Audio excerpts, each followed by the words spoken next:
of winning souls. All right.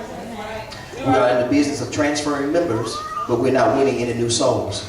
Because guess what? We would not go by the harlot's house. We would not go by the crack house. We would not go to the projects. But yet we have people, amen, or even we would not go to the astute neighborhoods, because just because you're living in a big house and you got all the money does not mean that you know the Lord. So we, the church, has been in a process of washing, transferring members and not winning any new souls.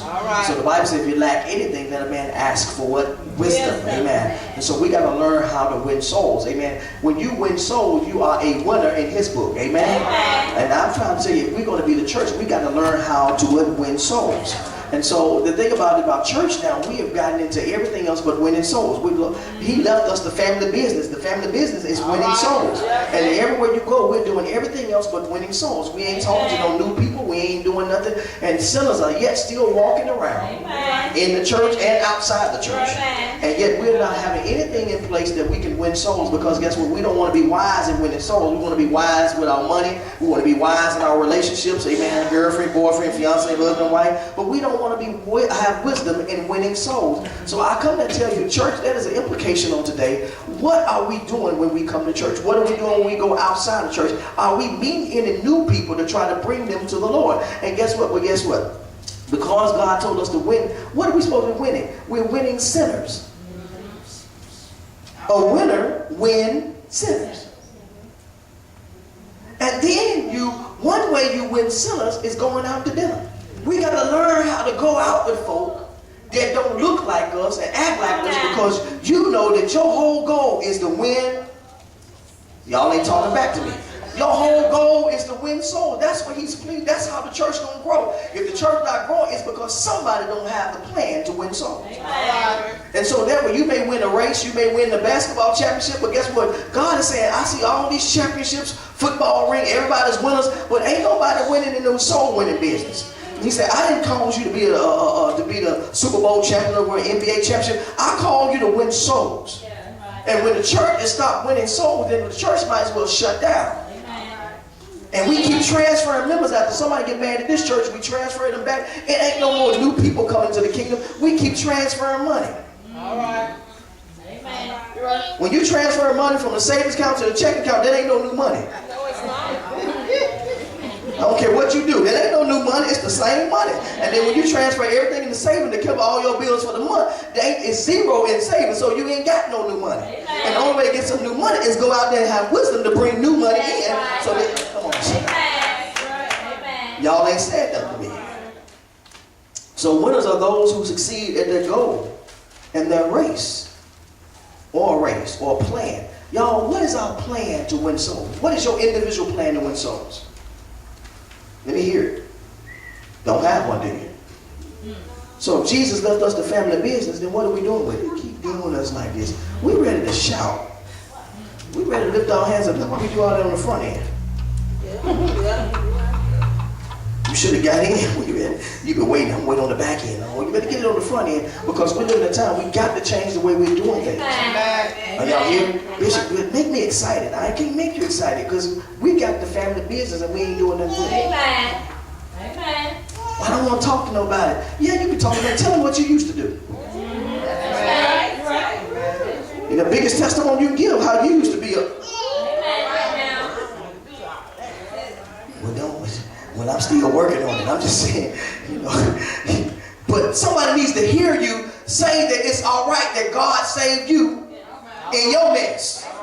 Are y'all here? Y'all ain't saying nothing back. Saving souls. What are we saving souls from? We're saving souls from a burning hell. If you don't accept Jesus, those people walking around this street and walking around your neighborhood, if they don't know Jesus, then that destination is hell. All right. What is God's will? He says, my will that none should perish. And we so arguing over stuff in the church that ain't got nothing to do with winning souls. How do you think God sits when he sits high and look low? He said he sits high and look low. Well, what is he saying when he sits high and look low over us? No more new people in the kingdom. And what is a black church when you're talking about kingdom? It ain't no black church. Y'all listen to me. I got some couple more scriptures we're going to go through. Saving souls from a burning hell. Watch this. Provide an atmosphere of, the church is supposed to be saving souls from burning hell, Provide an atmosphere of true worship. Are y'all listening to me? I said true worship. Because sometimes we can manufacture this stuff and people get goosebumps and they think they've been in church. They think they've been in the presence of the Lord. That's not always true. You can go to a Luther Vandross, bless his heart. You can go to a Luther Vandross and get chills up your spine. You can go listen to El DeBard. You send chills up my spine every time. You can get chills up your spine. My every thought is you. Come on now. The things you do seem so satisfying. But guess what? We don't get in God's presence like that.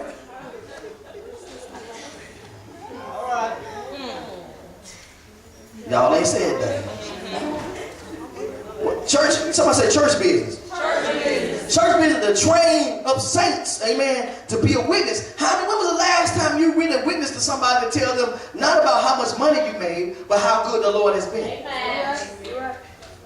People need to hear these testimonies. We sit on all the time. You need to hear that you used to be down and out. You used to say, I used to be in the Harlot house. I used to be in the crack house. Whatever it is, you used to tell people. You need to tell people, I lost all my money before.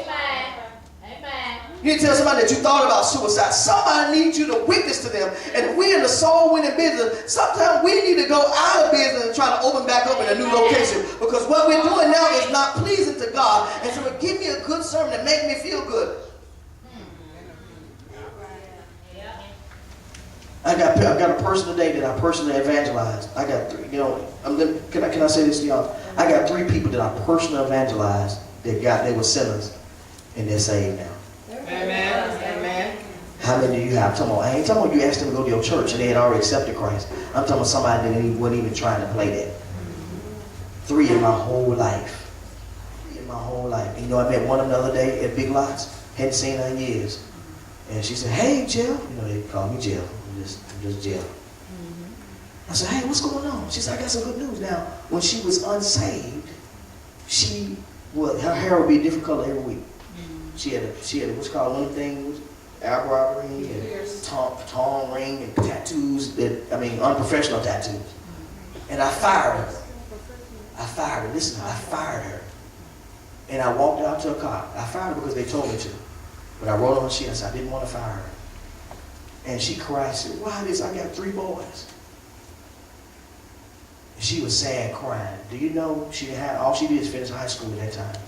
Do you know when I ran into her to the Friday? I said, where you been? She said, I got some good news. I said, what? She said, I'm graduating Saturday from the University of Alabama with a master's.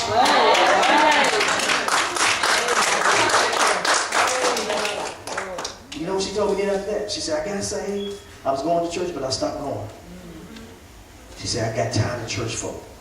As you notice in each one of those, the Pharisees and Sadducees were making people feel bad.